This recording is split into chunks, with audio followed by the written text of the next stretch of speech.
నమస్తే. Welcome to Suvarna media. నేను miss Sravanthi. మన హైందవ సాంప్రదాయంలో ఎన్నో రకాల పండుగలు, సాంప్రదాయాలు, జాతరలు, ఉత్సవాలు ఇలా రకరకాలవి మనం నిర్వహించుకుంటూనే ఉంటాం. అదేవిధంగా పుష్కరాలు. కొన్ని నది పుష్కరాలు, గోదావరి నది పుష్కరాలని, నర్మదా నది పుష్కరాలని ఈ విధంగా పుష్కరాలు జరుగుతా ఉంటాయి. కొన్ని 14 సంవత్సరాలకోసారని, కొన్ని 7 సంవత్సరాలకోసారని ఈ విధంగా జరుగుతూ ఉంటాయి. మనం కూడా వెళ్లి పుష్కర స్నానాలు చేసొస్తాం. ఎందుకు అంటే పుణ్యం వస్తుంది. ఇదొకటే ఆన్సర్ మనకు తెలుసు. అంతకు మించి మనకేం తెలీదు. దీనికి సంబంధించిన ఎన్నో రకాల డౌట్స్ మనకున్నాయి. అవన్నీ మనకు వివరించడానికి ప్రముఖ ఆధ్యాత్మికవేత్త రఘుప్రియ గారు మనతో పాటు ఉన్నారు. తనతో మాట్లాడదాం. వివరాలన్నీ క్లుప్తంగా తెలుసుకుందాం. అమ్మ నమస్తే. నమస్తే అమ్మా. అమ్మ చెప్పండి, మరికొద్ది రోజుల్లో నర్మదా నది పుష్కరాలు అని జరుగుతాయి అని అంటున్నారు కదా! అసలు ఫస్ట్ ఆఫ్ ఆల్ నది అనే పదానికి అర్థం చెప్పండి. నది ఎక్కడ స్టార్ట్ అయింది? ఏంటి? తప్పకుండా అన్ని వివరంగా చెప్తాను. చెప్పండి. అసలు ప్రాణికోటికి అవసరమైంది ప్రముఖంగా ఏంటమ్మా? ముందు అసలు మనిషి వాటర్, జలం కదా. ఈ జలము అసలు ఎలా పుట్టింది అనేది ముందు జలం గురించి చెప్పుకొని, తర్వాత నది గురించి చెప్పుకొని, తర్వాత నర్మదా గురించి చెప్పుకొని, తర్వాత పుష్కరం గురించి చెప్తాను. ఇదంతా ఇంటర్లింక్ అన్నమాట. అయితే మనం స్నానాలు ఎన్ని రకాలు? ఇప్పుడు నేను నీకు క్వశ్చన్ వేస్తున్నాను. ఎన్ని రకాల స్నానాలు చేస్తాము? ఎన్ని రకాలంటే నాకు తెలీదమ్మ. నాకు తెలిసిందైతే పొద్దున ఒకసారి చేస్తాం, సాయంత్రం ఒకసారి చేస్తాం. ఈ మధ్య హల్దీ స్నానం అని అదొకటి చేస్తున్నారు. అంతకు మించి నదీ స్నానం. నదీ స్నానం. నదీ స్నానం అంతే కదా. అంటే స్నానాలు చాలా రకాలు ఉన్నాయి. మన ఇంట్లో చేసే నిత్య కూర్చున్న స్నానాలు కాదు, పొద్దున్న చేసేది ఒకటి, ఎండ ఎక్కువగా ఉంది మళ్ళా వెళ్ళి చేసే స్నానాలు, అది అన్నీ కలిపి ఒకటే స్నానం అంటాము. అయితే ఈ స్నానాలు ఎందుకు చేయాలి అనే దాని గురించి చెప్తాను. అసలు నది ఎలా పుట్టింది అనేది చెప్తాను. అయితే శివుడు, పరమశివుడు తపస్సు చేస్తున్నప్పుడు ఆ తపో వేడికి ఇక్కడి నుంచి చెమట పడింది. దాన్ని ఆర్ద్రత అంటారు. మనం ధ్యానం చేస్తున్నప్పుడు కూడా చెమట పడుతుంది కదా. అది ఎవరికైనా సహజం. అది వేడి ఎక్కువైతే చెమట పడుతుంది. దాన్ని స్వేదనం అంటారు. ఆర్ద్రతని స్వేదనం అంటారు. అయితే శివుడు తపస్సు చేస్తున్నప్పుడు శివుడి నుదుటి నుంచి చెమట కింద పడింది. ఆ కింద పడిన దాన్ని స్వేదనం అంటారు. స్వేదనం అదే మనకి పోను పోను చెమట అని అట్లాగా పరంపరలో మాట్లాడుతూ వస్తున్నాము. అయితే అది భూమి మీద పడినప్పుడు ఆ చెమట బిందువే నర్మదా నది అయ్యింది. ఓకే. శివుడి తాలూకా చెమట బిందువు నర్మదా. అందుకే శివుడి పుత్రిక నర్మదా అని అంటారు. నర్మదా అని అంటారు. అయితే శివుడి అక్షతలు అంటే కన్ను నుంచి పడింది రుద్రాక్షలు అంటారు.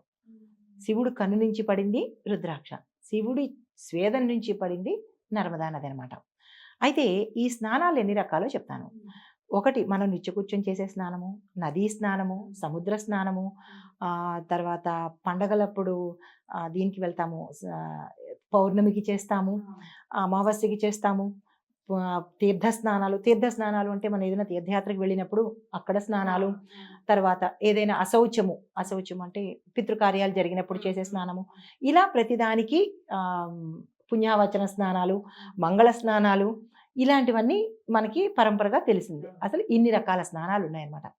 అయితే ఈ జలము పుట్టుక ఇలాగా సంక్రమించింది. శివుడి తాలూకా స్వేదం నుంచి పుట్టింది ఇది. అయితే శివుడి రేతస్సును అంటే శివుడు ఇంకా తపస్సు ఉధృతం చేస్తున్నప్పుడు కూడా అతని రోమం నుంచి కూడా ఇక్కడి నుంచి వచ్చిందే ఒక చుక్కనే మనకి నది అయ్యింది. ఆయన రోమం నుంచి వచ్చిందే ఈ మహానదులు, సముద్రాలు. ఈ సముద్రం ఎట్లా వచ్చింది అంటే ఆయన రేతస్సు ఉధృతం అయినప్పుడు, తపస్సు ఉధృతమైనప్పుడు ఆయన రేతస్సు భూమి మీద పడింది. అది ఉప్పు సముద్రంగా అయ్యింది. రెండో భాగము మధుర జలాలు అంటే నదులైనవి అన్నమాట.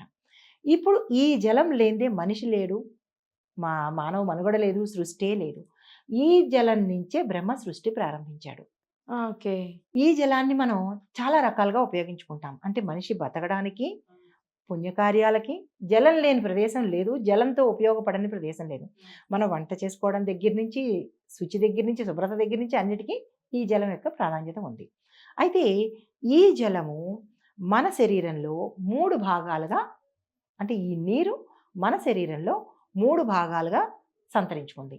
ఒకటి ప్రథమంగా ఉండేది 3/4 భాగము మూత్రంలో పోతుంది.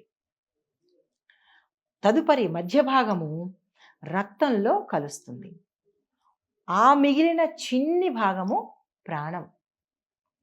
అందుకే చాలా దాహంగా ఉన్నప్పుడు మనం ఏమంటాము, ప్రాణం పోతుంది, నీళ్ళు కావాలి, నీళ్ళు కావాలి అంటాము. అన్నిటికన్నా విలువైనది నీరు. అది లేకపోతే ఇప్పుడు తిండి లేకపోయినా మనం 2 రోజులు ఉండగలుగుతాము. నీరు లేకుండా ఉండలేము. ఆ నీరు విలువ ఎప్పుడు తెలుస్తుంది? మనకి ఎప్పుడు అది అవసరపడుతుంది అంటే ప్రాణం నిలిచేటప్పుడు నీరు అవసరపడుతుంది. ఇంకొకటి కూడా చెప్పట్లే. ఇప్పుడు తులసి తీర్థం అని వేస్తారు. అది వేస్తేనే కానీ జనరల్‌గా ప్రాణం పోదు అంటారు. అవును. అవును. అది తులసి కలిపిన నీరు వేస్తే పోయే ప్రాణానికి, అంటే అది ప్రాణాన్ని తీసేది, ప్రాణాన్ని ఇచ్చేది కూడా జలమే అన్నమాట.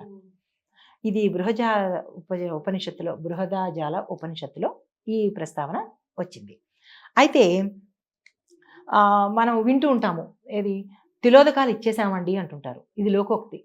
ఎవరైనా మాట్లాడుకోపోయినప్పుడు వాళ్ళకి మాకు సంబంధాలు లేవండి, మేము తిలోదకాలు ఇచ్చేసాం అంటారు. తిలోదకాలు అంటే అర్థం ఏంటి? తెలలు అంటే నువ్వులు. అంటే ఇంకా వాళ్ళకి మనకి స్వస్తి అన్నమాట. మేము వాళ్ళతో మాట్లాడుకోము, వాళ్ళకి మనకి సంబంధ బాంధవ్యాలు లేవు అని అనుకోవడానికి. యాక్చువల్గా అయితే ఈ మాట మనం ప్రతి సందర్భంలోనూ వాడకూడదు. ఇది ఒక ప్రత్యేక సందర్భంలోనే వాడతారు. అది అపరకర్మలప్పుడు, పిండ ప్రదానాలు చేసేటప్పుడు మాత్రమే ఈ పదం వాడతాం.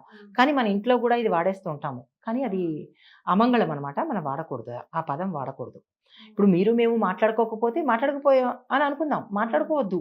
అంతేగాని వాళ్ళకి మేము తిలోదకాలు ఇచ్చేసాము అన్న మాట అనకూడదు. బతికుండంగా ఇచ్చేది తిలోదకాలు కాదు. తెలలు అంటే నల్ల నువ్వులు. ఉదకము అంటే మన చేతిలోంచి వదిలేది అన్నమాట. ఉదకము అంటే నీరు, ఆ తెలలు వేసి వదిలేది ఎప్పుడు వదులుతారంటే పిండ ప్రదానాలప్పుడు వదులుతారు. సో తిలోదకాలు అని అనకూడదు. అయితే జలాలు ఎన్ని రకాలు, జలంలో మనం ఏ జలంతో స్నానం చేస్తే ఏ ఫలితాలు వస్తాయి చెప్తాను. శుద్ధ జలము అంటాము. ఈ శుద్ధ జలం వల్ల మనకి ఏంటి వస్తుందంటే తేజస్సు, బ్రహ్మవర్చస్సు వస్తుంది. తదుపరి అలల జలం. అలల జలం అంటే అలలు వచ్చేవి. ఎక్కడ ఉంటుంది ఆ అలల నీరు? సముద్రం. అది చేస్తే వచ్చేది ఏంటంటే తేజస్సు, వీర్యము, వీర్యవృద్ధి అవుతుంది. తర్వాత జలాశయాల్లో కనుక చేస్తే పుష్టి, సంతానోత్పత్తి జలాశయాల్లో చేస్తే. తదుపరి అరభృత జలం అంటారు. అంటే ఇది అరభృత జలము అంటే మనం దేవుళ్ళని కడుగుతూ ఉంటారు కదా, పుణ్యతీర్థాల్లో పుష్కరిణీలు అవి అంటుంటారు కదా, పెద్ద పెద్ద సాధువులు సంతులు చేసే జలాశయాలు ఉంటాయి కదా, నదులు అనుకోండి, పుష్కరిణి నీరు అనుకోండి, ఆ నీరు కొద్దిగా తెచ్చుకుని మనం అది చేస్తే కనుక సంతాన వృద్ధి, ఆయుష్ కలుగుతుంది. సో ఇది జలాలతో చేసే స్నానాల తాలూకా ఫలితం అనమాట. తదుపరి నర్మదా నదికి వద్దాము. నర్మదా నది మనకి శివుడి నుంచి పుట్టింది అంటారు కదా, దీన్ని 2 రకాల పేర్లతో పిలుస్తారు. రేవా నది అని, నిర్బుడ్డ అని, నిర్బుధ అని అంటారు. అయితే అక్కడి ప్రజలు, ఇది ఎక్కడ పుట్టింది అంటే అమరకంటక్ అని మధ్యప్రదేశ్లో అనుప్పూర్ జిల్లాలో ఇది పుట్టిందనమాట. ఇది భారతదేశంలో అత్యంత పొడవైన నది, 5వ స్థానంలో నిలిచింది. ఇక మధ్యప్రదేశ్, గుజరాత్లో దీన్ని జీవనరేఖగా పిలుస్తారు. ఎందుకు అంటే ఆ ప్రాంతంలో పంట పొలాలకు కానీ, ఆ ప్రాంతం అభివృద్ధి చెందడానికి కానీ ఇది అక్కడ అత్యంత, ఆ మధ్యప్రదేశ్, గుజరాత్లో ప్రవహించే నదుల్లో ఇది పెద్దది. భారతదేశం మొత్తంలో కూడా ఇది 5వ స్థానం తీసుకుంది. ఆ ప్రదేశాల్లో 2 నదులు ఉన్నాయి. ఒకటి నర్మదా నది, తపతీ నది. ఇవి పశ్చిమం నుంచి, తూర్పు పశ్చిమం నుంచి అరేబియా సముద్రంలో కలుస్తాయి. ఇది భూమికి 1060 కిలోమీటర్ల ఎత్తులో ఉంటుంది ఈ నర్మదా నది. ఇది ఏంటంటే మేఖల పర్వతం మీద ఇది ప్రవహిస్తూ ఉంటుంది. వింధ్యా సాత్పురాల నుంచి ప్రవహిస్తూ ఉంటుంది. అక్కడి నుంచి మళ్ళా తూర్పు పశ్చిమాల్లోంచి ప్రవహిస్తూ అరేబియా సముద్రంలో కలుస్తుంది. దీనికి ఒక చిన్న కథ చెప్తా. చెప్పండి. అసలు ఎందుకు మనకి అమరకంటక్ ఎవరు, అమరకంటక్లోనే ఇది ఎందుకు వచ్చింది అనే దానికి ఒక చిన్న కథ చెప్తాను. అయితే పూర్వం చంద్రవంశరాజు అయిన పురూర చక్రవర్తి తపస్సు చేస్తాడు. తపస్సు చేసి శివుణ్ణి మెప్పిస్తాడు. శివుణ్ణి మెప్పించి అంటాడు, నాకు నా పితృదేవతలకి తర్పణాలు ఇవ్వడానికి నాకు నర్మదా నదిని వదిలిపెట్టు అంటాడు. ఓ. అయితే నర్మదా నదిని వదిలిపెడతాను బానే ఉంది. కానీ ఆ నర్మదా నది యొక్క ఉధృతాన్ని తట్టుకోగల శక్తి ఎవరికైనా ఉందా అంటాడు. ఆ! ఉంది. ఎందుకు లేదు. వింధ్య పర్వతుడు కొడుకు అమరకంటక్ మ్మ్. ఆయన దీన్ని తట్టుకోగలడు అంటారు. అయితే సరే అయితే నేను వదిలిపెడతాను అని చెప్పి శివుడు నర్మదా నదిని, అంటే ఆయన కూతురు అనమాట, అనుంగు పుత్రిక అనమాట, ఆవిడ్ని అమరకంటక్ అంటే వింధ్యా పర్వతం, ఆయన కొడుకే కదా అమరకంటకం, అక్కడి నుంచి వింధ్యా సాత్పుర పర్వతాల గుండా ప్రవహిస్తూ ఈ పురు ఈ పురూరు చక్రవర్తి ఉన్న ప్రదేశానికి వచ్చింది. అయితే ఆ ఉధృతిని తట్టుకునే శక్తి ఓన్లీ అమరకంటక్ అతనే ఆపగలిగాడు. అందుకే అక్కడే ఆగిపోయింది. అదే కనుక లేకపోయి ఉంటే ప్రపంచాన్ని ముంచేసేది అనమాట. అది దీని ప్రాశస్త్యం. అయితే ఈ పురూర చక్రవర్తి ఏం చేశాడంటే నర్మదా నది ఆ తల్లి రాగానే చేత్తో తీసుకుని ఆ పితృతర్పణాన్ని వాళ్ళ పితృదేవతలకి తర్పణంగా వదిలేశాడు. ఎప్పుడైతే పితృదేవతలకి తర్పణాలు ఇచ్చారో అప్పుడు ఇతను శాశ్వతమైన మోక్ష మార్గాన్ని అవలంబించాడు. ఇప్పుడు కూడా మనం కూడా పితృదేవతల్ని మర్చిపోకూడదు.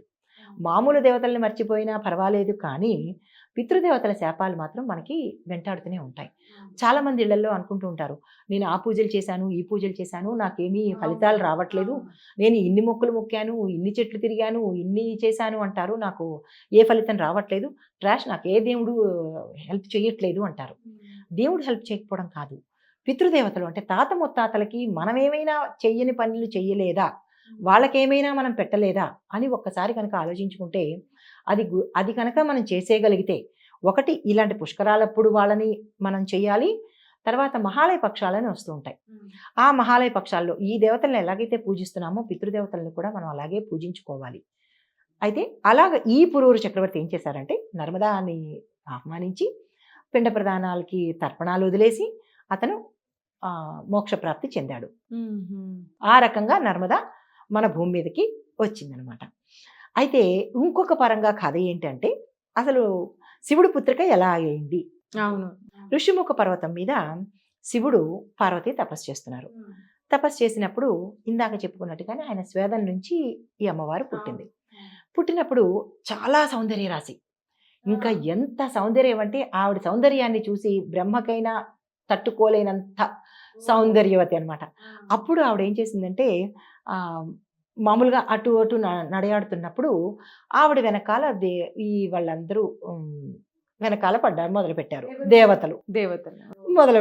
దేవతలు, గంధర్వులు, యక్షులు, నాగదేవతలు, వీళ్ళందరూ అనమాట. అయితే ఇది శివుడికి ఏమనిపించిందంటే ఓకే ఇలాగా వదిలేయకూడదు అని చెప్పి సాగరుడికి ఇచ్చి పెళ్లి చేశాడు. ఓకే. సముద్రానికి ఇచ్చి పెళ్లి చేశాడు. అయితే ఇందులో అక్కడికి నర్మదా నదికి సాగరుడికి వివాహం అయిపోయింది. అయితే మరొక కథనం ఏంటంటే మోయూదులు అనే గంధర్వులు నాగలోకాన్ని ఆక్రమించారు. ఎప్పుడైతే నాగలోకాన్ని ఆక్రమించారో వీళ్ళు ఇంకెక్కడికి వెళ్తారు, నాగులు అంటేనే పాపం శక్తి తక్కువ ఉన్నవాళ్ళు. ఈ గంధర్వులు వెళ్ళి వాళ్ళ మీద దండయాత్ర చేసేటప్పటికి భయపడిపోయి విష్ణుమూర్తి దగ్గరికి వెళ్ళారు. ఇలాగా గంధర్వులు వచ్చి మమ్మల్ని ఇబ్బంది పెడుతున్నారు, మాకు దారి ఏమిటి అని అడిగారు. అప్పుడు ఈయన ఏం చెప్పాడంటే పురుకుత్సుడిని ప్రార్థించండి, ప్రార్థిస్తే మీకు సమస్య పరిష్కారం అవుతుంది అంటారు. సరే పురుకుత్సుడి దగ్గరికి వెళ్ళారు. పురుకుత్సుడి దగ్గరికి వెళ్తే పురుకుత్సుడు అన్నాడు, నేనేం చేయగలను అన్నాడు. నా చేతిలో పని కాదు ఇది, నేనేమీ చేయలేని అశక్తుణ్ణి అనేశారు. మళ్ళా వీళ్ళు నాగదేవతలందరూ కలిసి వెళ్ళి మళ్ళా విష్ణుమూర్తిని అడిగారు. ఏమని, ఆయన విష్ణుమూర్తి ఏమీ చేయలేని అంటున్నారు, మరి మాకేమిటి దారి అంటే, అయితే నర్మదా మాతని తీసుకుని వెళ్ళి పురుకుత్సుడు ముందు పెట్టండి అంటారు. నర్మదా మాతని తీసుకొచ్చారు. తీసుకుని వచ్చి ఇప్పుడు మనకి అంటే చిన్న ఇదిలో చెప్తున్నాను, ఇప్పుడు మనకి ఏదైనా పని కావాలంటే రెఫరెన్స్ ఎలాగా, ఒక రెఫరెన్స్తో మనకి పని అవుతుంది కదా, అలాగే ఏం చేశారంటే నర్మదా మాతని తీసుకొచ్చి పురుకుత్సుడు ముందు పెట్టారు. ఎప్పుడైతే ఈవిడ మోహన్ చూసి, అంటే నర్మదా మాత అందం చూసి పురుకుత్సుడు ఓకే అనేసాడు. అంటే నీకు ఏది కావాలో కోరిక నేను తీర్చేస్తాను అన్నారు. అప్పుడు నర్మదా మాత అన్నది నాగవంశస్థుల్ని వారి రాజ్యాన్ని వారికి ఇచ్చేసి మీరు వదిలేటట్టుగా చెయ్యండి అంటారు. అప్పుడు పురుకుత్సుడు గంధర్వులకి చెప్పి వాళ్ళని వాళ్ళ బారి నుంచి కాపాడతాడనమాట.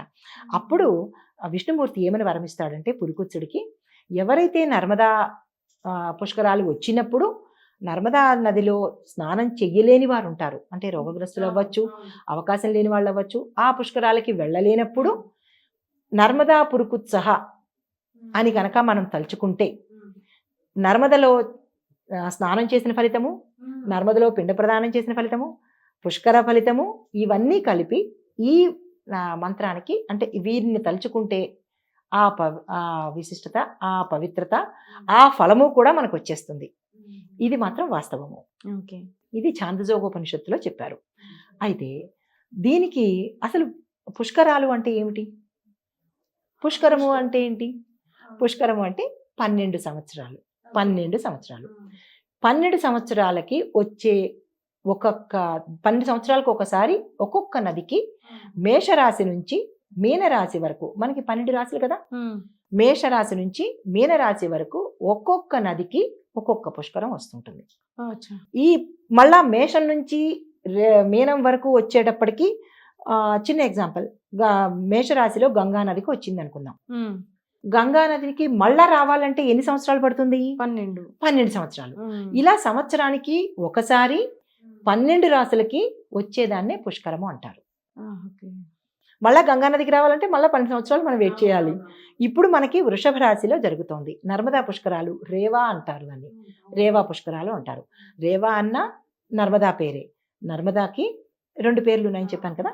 సో ఇప్పుడు మనకి నడిచేది, రాబోయేది అంటే ఇప్పుడు వస్తున్నది నర్మదా పుష్కరాలు అనమాట. పుష్కరము అంటే 12 సంవత్సరాలు. దీనిలో మొదటి 12 రోజుల్ని ఆది పుష్కరాలు, తదుపరి 12 రోజుల్ని అంత్య పుష్కరాలు అంటారు. ఇది పుష్కరాలకి సంబంధించిన పుష్కరము అంటే ఏంటి అనేది. ఇప్పుడు అసలు పుష్కరుడు ఎవరు? పుష్కరం అనుకున్నాం, పుష్కరం అంటే ఓ నది అనుకుంటున్నారు. కాదు, దానికి ఒక కథ ఉంది, చెప్తాను. చెప్పండి. తుందిలుడు అనే బ్రాహ్మడు తపస్సు చేశాడు. ఏంటంటే ఈ నదులన్నీ కలిపి అపవిత్రమైపోతున్నాయి. సో దీనికి పవిత్రత ఆపాదించడానికి విష్ణుమూర్తికి, శివుడికి తపస్సు చేశాడు. పరమేశ్వరుడు ప్రత్యక్షమయ్యి, తుందిలా నీ కోరిక ఏంటి అని అడుగుతాడు.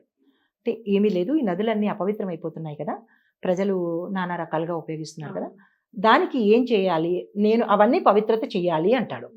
పవిత్రత చేయాలంటే సరే, నీకు నేను ఆ పవిత్రతని ఇస్తాను, నీ పేరు పుష్కర అని పెడతాను అన్నాడు. అసలు ఆయన పేరు తుందిలుడు అని.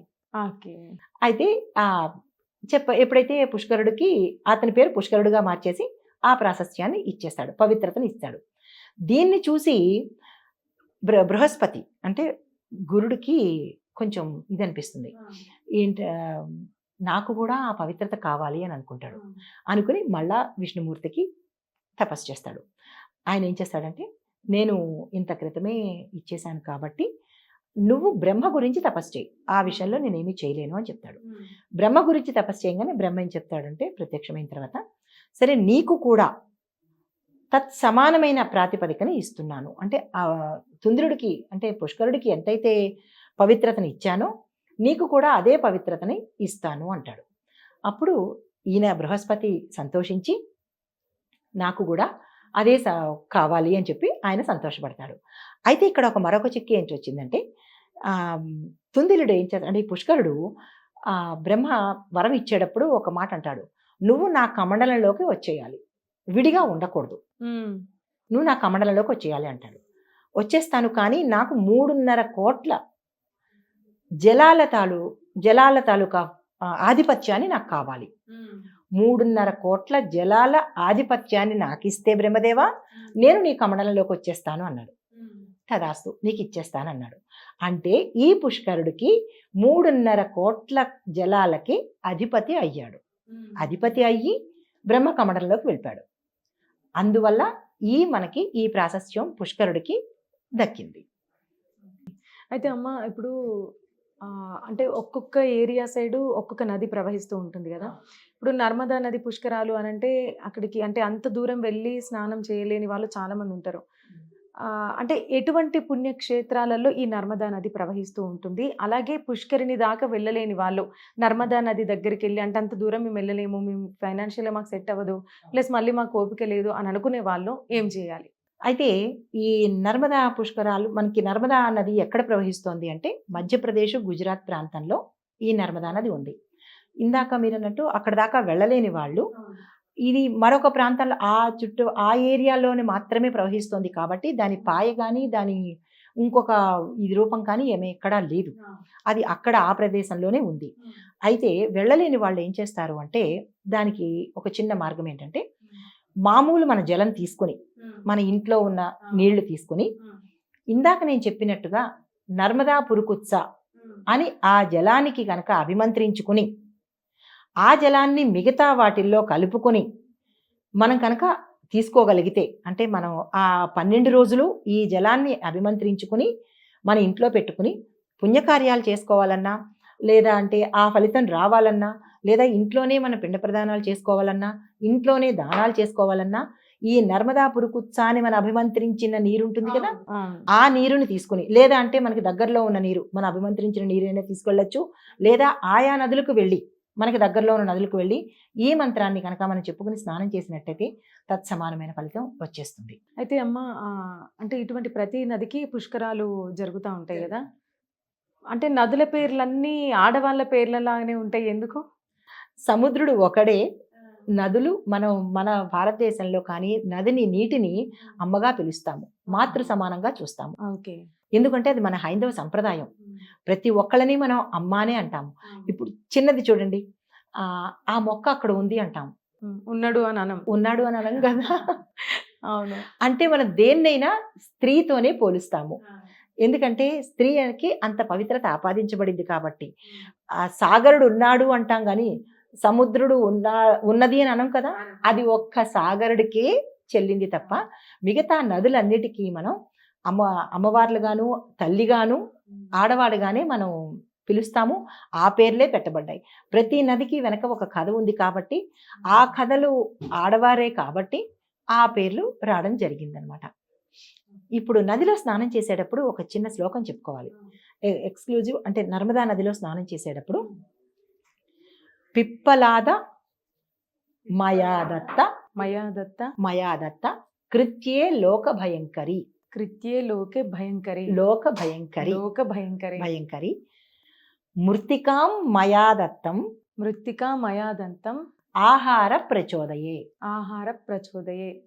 ఈ శ్లోకం చెప్పుకొని ఈ స్నానం చేస్తే కనుక విశేషమైన ఫలితం ఉంటుంది. ఈ శ్లోకం చెప్పుకోకుండా స్నానం చేస్తే ఫలితం మాత్రం ఉండదు. ఇది నేను చెప్పిన మాట కాదు, శాస్త్రవచనము, ఉపనిషత్తుల్లో చెప్పబడింది. ప్రేక్షకులు ఇక్కడ ఇది మీరు ఖచ్చితంగా అంటే ఒకసారి రికార్డ్ చేసుకొని పెట్టుకోండి. ఎందుకంటే వెళ్ళినాం, స్నానం చేసినాం, బాటిల్లో వాటర్ పట్టుకొచ్చుకున్నాం, మా ఇంట్లో పెట్టుకున్నాం అని కాకుండా ఖచ్చితంగా ఈ శ్లోకం చదువుకుంటూ చెయ్యాలి, నది స్నానం చేయాలంట. మనం దీనిలో కూడా రాద్దాము, స్క్రోలింగ్ లో కూడా వేసుకోండి. ఓకే. పిప్పలాద మయాదత్త కృత్యే లోక భయంకరి మృత్తికాం మయాదత్త హరిద్రాం మృత్తికా మయాదత్త ఆహారే ప్రచోదయే. అంటే ఈ పిప్పలాద దీనికి ఒక చిన్న కథ ఉంది, మరి చెప్పాలి తప్పదు. చెప్పండి. పిప్పలాదుడు అనేవాడు ఎవరు అని డౌట్ రావచ్చు కదా. అయితే కౌశిక మహర్షి యొక్క కొడుకు ఈ పిప్పలాదుడు. ఈ నర్మదా నది మొత్తం పవిత్రత అంతా ఈ పిప్పలాదుడి చేతిలోనే ఉంది. పుష్కరుడు ఒక ఎత్తు, బృహస్పతి ఒక ఎత్తు. ఈ పిప్పలాద శ్లోకం చదువుకోకపోతే ఏవి ఎంత చేసినా ఫలితం అయితే రాదు. అయితే ఈ పిప్పలాదుడు ఎవరు అంటే కౌశిక మహర్షి యొక్క కొడుకు.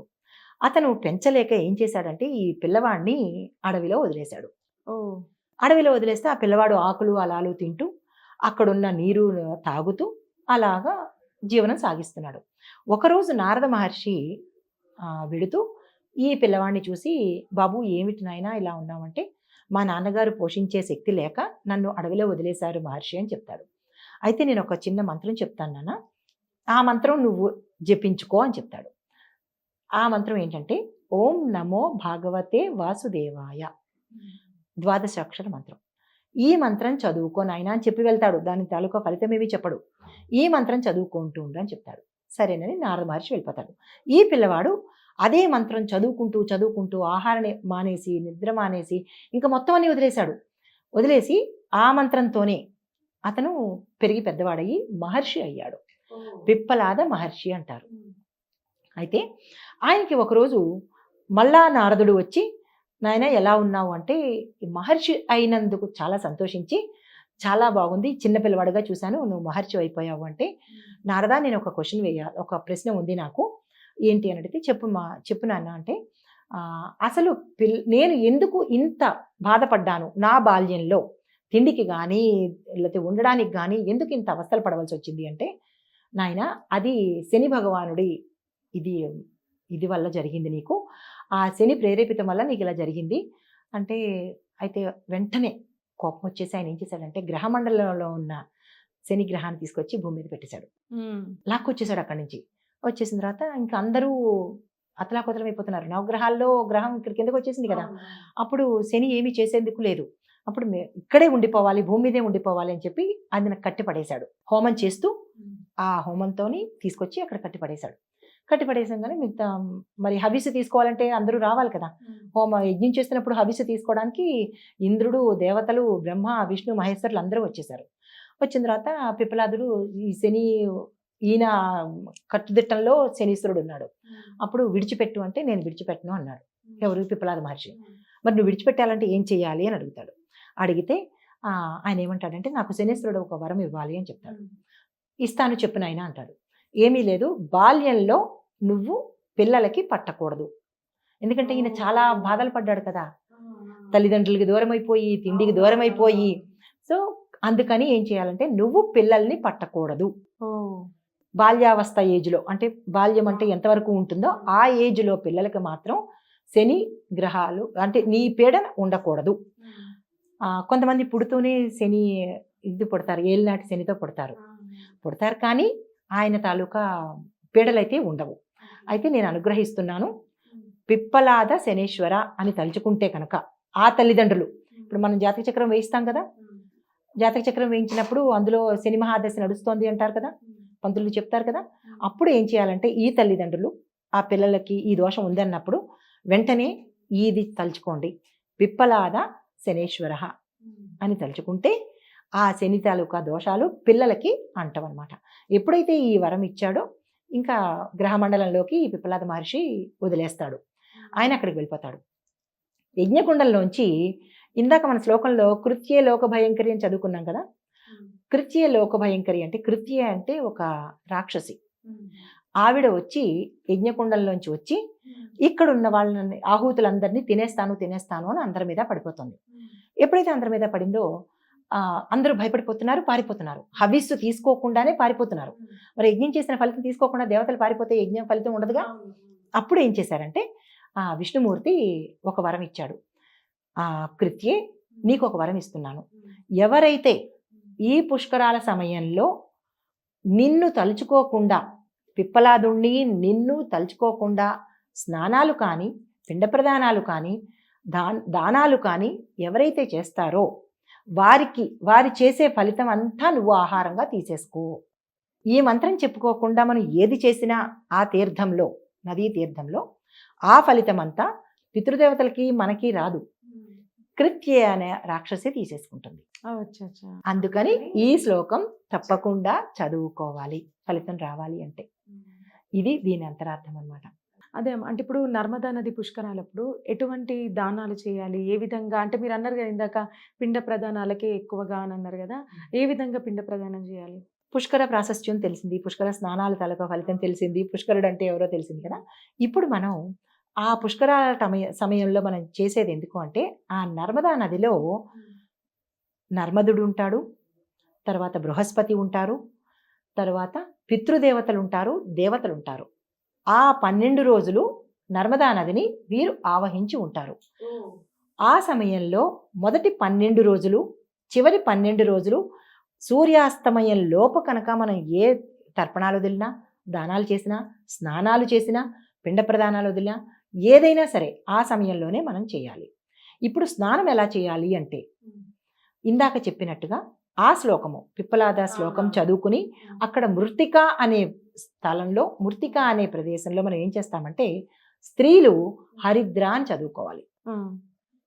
మయాదత్తే, మృత్తికాం మయాదత్తే అని వచ్చింది కదా, అక్కడ స్త్రీలు హరిద్రాం మయాదత్తే ఆహార ప్రచోదయాత్ అని చదువుకొని ఒడ్డు మీదన్న పసుపు కుంకుమ తీసుకుని 3 సార్లు వదలాలి.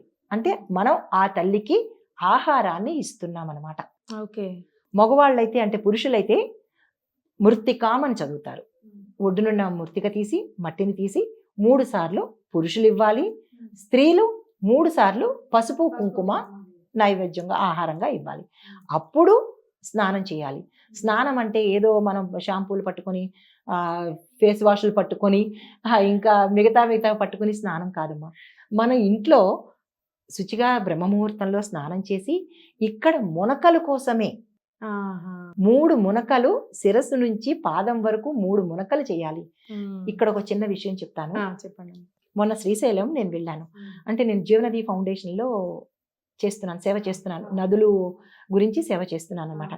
ఆ భాగంగా మేము శ్రీశైలంలో శివరాత్రికి పాతాళగంగకి సేవ చేయడం కోసం వెళ్ళాము. అయితే అక్కడ ఏమైందంటే అందరూ స్నానాలు చేస్తున్నారు చూసాము. అది స్నానాలనాలో లేకపోతే బర్రెల్ని కడుగుతారే, బర్రెల్ని పీచు వేసి తోమినట్టుగా బర్రెల గొట్టమని అనుకోవాలో నాకు అర్థం కాలేదు. ఎందుకమ్మా? చాలా పాథటిక్ అమ్మా. ఆ మెట్లు దిగి వస్తుంటే సబ్బులు, షాంపూ ప్యాకెట్లు, ఫేస్ వాష్లు, డైపర్లు, వాళ్ళ దుస్తులు, వాళ్ళు వదిలేసిన దుస్తులు, వెంట్రుకలు, ఇంకా చెప్పొద్దు. అది పాతాళ గంగమ్మ, అది నది అది. ఇవన్నీ చేస్తుంటే మేము అడిగాము, అమ్మ మీరు స్నానం చేయడానికి వచ్చారా? అక్కడే టిఫిన్ బాక్సులు కడిగేస్తున్నారు, అక్కడే సబ్బేసి బ్రష్ వేసి వాళ్ళ బట్టలు కడిగేస్తున్నారు. అది స్నానం అవ్వదు. అక్కడ శివుణ్ణి చూసుకొని వచ్చి ఇక్కడ గంగలో అంత అశుభ్రంగా ఎలా చేస్తున్నారు? అసలు చాలా తట్టుకోలేకపోయాము. అక్కడ చెప్పవలసింది చెప్పాము. ఎందుకు ఇక్కడ ప్రస్తావించవలసి వచ్చింది అంటే, రేపు మీరు నదీ స్నానం చేసేటప్పుడు అక్కడ మీరు మొత్తం స్నానం అంతా చేయమంటే, నదీ స్నానం అంటే 3 మునకలు, నదుల్లో చేసేది స్నానము. అంతే తప్ప ఇంట్లో కడుక్కున్నట్టుగా మొత్తం సరంజామా అంతా పట్టుకుని వెళ్ళి కడగడం కాదు. ఫలితం కూడా రాదు. మీరు ఎంత చేసినా ఫలితం రాదు. అట్లా చేయకండి. ఇంట్లో బ్రహ్మముహూర్తంలో స్నానం చేసి శుచి అయిన బట్టలతో వెళ్ళి 3 మునకలు శిరస్సు నుంచి పాదాల వరకు 3 మునకలు చేసి అప్పుడు మీరు ఏమి వదిలినా ఫలితం ఉంటుంది తప్ప ఇవన్నీ తీసుకుని వెళ్ళి చేసేది స్నానం కాదు. ఇంకొకటి, స్నానము సూర్యోదయానికి ముందు, సూర్యాస్తమానికి ముందు చేయాలమ్మా. సూర్యాస్తమం తర్వాత చేసేది ఏది అది అసుర సంధ్య అంటారు. అసురులు అంటే అర్థం ఏంటి? రాక్షసులు తిరిగే టైం. రాక్షసులు తిరిగే టైంలో మనం మంచి కార్యాలు చేస్తే అది ఫలితాన్ని ఇస్తుందా? ఇవ్వదు. కాబట్టి సూర్యాస్తమానికి ముందే ఏ దానమైనా, ఏ పిండ ప్రదానమైనా, ఏ స్నానమైనా, ఏ శుభకార్యమైనా మీరు ఆ టైంలోనే చేయాలి. అలా చేస్తేనే దాని ఫలితం ఉంటుంది. 1 నుంచి 12 రోజుల వరకు కొన్ని దానాలు ఉంటాయి. మొదటి రోజు ఒక దానం ఇస్తారు, రెండో రోజు ఇలాగ 12 రోజులు. 12వ రోజు తిలదానం అంటారు. ఆ తిలదానం, ఇందులో అన్నదానం వస్తుంది, హిరణ్యదానం వస్తుంది, అన్ని రకాల దానాలు యథాశక్తి చెయ్యండి. ఎవరెవరికి ఏదేది ఇవ్వాలో. కొన్ని గోవులు కూడా దానం ఇస్తారు, భూదానం ఇస్తారు, గజదానం కూడా ఉంది. గజదానం మనం ఇవ్వలేకపోయినా ఆ ప్రత్యామ్నాయంగా మనం ఒక రూపు తీసుకుని వెళ్ళి దానం చేసుకోవచ్చు. తదుపరి ఈ పిండ ప్రదానాలు వదిలేటప్పుడు మొదటి రోజు హిరణ్యదానము అంటారు. మొదటి రోజు హిరణ్యదానము అంటే మన క్రతువుకి కూర్చుంటాం కదా, కూర్చున్నప్పుడు ఎవరైతే పిండ ప్రదానం వదులుతున్నారో ఆ బ్రాహ్మలకి ఇచ్చే సరంజామాలతో పాటు హిరణ్యము అంటే బంగారం కూడా యథాశక్తి దానం ఇచ్చేయండి. అది పితృదేవతలకి వెళ్తుంది. మనం దేనికి పిండ ప్రదానాలు వదులుతాము? పితృదేవతలు కరుణించాలి. అవును. ఇప్పుడు వాళ్ళని బాధ పెట్టి మనం మిగతా దేవుళ్ళని మంచిగా చేసుకుందామన్నా కూడా అవ్వదు. పితృదేవతల్ని మరవరాదు. ఈ టైంలో మరవరాదు. 9వ రోజు పెట్టే స్నానము, 9వ రోజు పెట్టే శ్రాద్ధము ఆమ శ్రాద్ధము అంటారు. ఆమ శ్రాద్ధము, ఆమము అంటే మనకి ఉడకని పదార్థము అంటే మనం అన్నం వండి ఇవన్నీ వండిన పదార్థాలు కాకుండా ఆమము శ్రాద్ధము అంటారు. ఆమము అంటే ఉడకకుండా స్వయం పాకం అంటారు. తెలుస్తుందా? అన్ని బ్రాహ్మడికి ఏవైతే ఇవ్వాలో సరంజామా అంతా ఇచ్చేసి మిగతా పదార్థాలతో పాటు ఇది కూడా పెట్టేసి అది ఇచ్చేసేయండి. తదుపరి పెట్టే శ్రాద్ధము అన్న శ్రాద్ధము అంటారు. ఈ మూడిటికి ప్రత్యేకత. మొదటి రోజు, 9వ రోజు, 12వ రోజు అక్కడ ఈ కార్యక్రమాలు, ఈ క్రతువులన్నీ చేసేస్తామన్నమాట. సో ఇక్కడికి మనకి పుష్కరాలకు సంబంధించిన సవివరణ వివరణ అనమాట. Okay. Okay. Thank you so much అమ్మా. అంటే చాలా చక్కగా చెప్పారు. ఎవరికైనా వెళ్ళడం, స్నానం చేయడం అదొకటే తెలుసు. అంటే మీరు ఏ విధంగా స్నానం చేయాలి? ఏ విధంగా మంత్రం చదివితే ఆ పుణ్య ఫలితం ఉంటుంది? ఇది చాలా బాగా చెప్పారు. అండ్ ఇంకొకటి అన్నారు చూడండి. ఎవరైనా ఈ మధ్య కాలం కదా! అంటే ఎప్పుడైనా పాపం అంటే వాళ్ళకి తెలియక చేస్తేనేమో అక్కడికెళ్ళి ఎలాగో నదిలో స్నానం చేయడమే గదా! ఈ సోప్ ఏదో అక్కడికి పట్టుకొని సోప్‌తో స్నానం చేద్దామని చాలామంది అనుకుంటారు. అలాంటి వాళ్ళకు మీరు చాలా చక్కటి సమాధానం చెప్పారమ్మా. నిజంగా thank you so much. Thank you మా. చూసారు కదండీ! ఇవాల్టి ఇంటర్వ్యూ. నాకు తెలిసి చాలా మందికి మీ డౌట్స్ అన్ని క్లారిఫై అయినాయి అనుకుంటా. అలాగే కొత్త పద్ధతులు ఏ విధంగా మనం నేర్చుకోవాలని గూడా మీరు తెలుసుకునే ఉంటారు. ఇదండి ఇవాల్టి ఇంటర్వ్యూ. మరో కొత్త ఇంటర్వ్యూతో, మళ్ళో కొత్త పర్సన్‌తో మనం కలుద్దాం. అంతవరకు సెలవు. నమస్తే.